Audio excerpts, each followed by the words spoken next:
রাজধানীর নয়াপল্টনে শারমিন একাডেমি নামে এক স্কুলে মাত্র 4 বছর বয়সী শিশু শিক্ষার্থীকে নির্মমভাবে নির্যাতন করা হয় গেল 18 জানুয়ারি।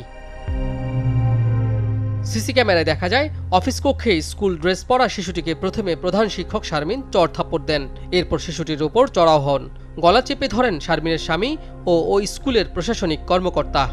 নতুন বাংলাদেশ গড়তে এলো জুলফিকার স্টিল। জুলফিকার স্টিল, ইস্পাত দৃঢ় অঙ্গীকার।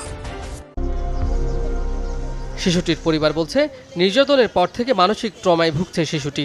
এমন নিষ্ঠুর নির্যাতনের ঘটনায় ক্ষুব্ধ অন্যান্য শিশুদের অভিভাবকরা। একটু দুষ্টুমি করতে বাচ্চাটা, তাই বলে তো এটা না, এটা তো মানে মেন্টালিটি, মানে এগুলোর জন্য তো আমরা এখন বাচ্চাকে স্কুল দিতে ভয় পাচ্ছি। বাচ্চারা দুষ্ট থাকে, এটা উচিত হয় না যে আলাদা বাবা নিয়ে মারা।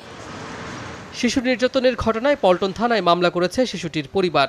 বৃহস্পতিবার রাতে রাজধানীর মিরপুর থেকে গ্রেপ্তার হন অভিযুক্ত পবিত্র কুমার। পুলিশ বলছে, পলাতক শিক্ষক শারমিনকে গ্রেপ্তারে চলছে অভিযান। 1 নম্বর যে আসামি পবিত্র কুমার বড়ুয়া, তাকে আমরা মিরপুর থেকে ভোররাত্রে আটক করি। আর ওনার যে ওয়াইফ, যে প্রিন্সিপাল শারমিন, ওনাকেও গ্রেপ্তারের চেষ্টা অব্যাহত আছে। আমরা আশা করি ওনাকে খুব দ্রুতই গ্রেপ্তার করতে পারব। নির্যাতনকারীর সাজা হোক, তবে শারমিন একাডেমির শিক্ষা কার্যক্রম যেন ব্যাহত না হয়, এমন দাবি অভিভাবকদের। কাজী ফয়সাল, চ্যানেল 24, ঢাকা।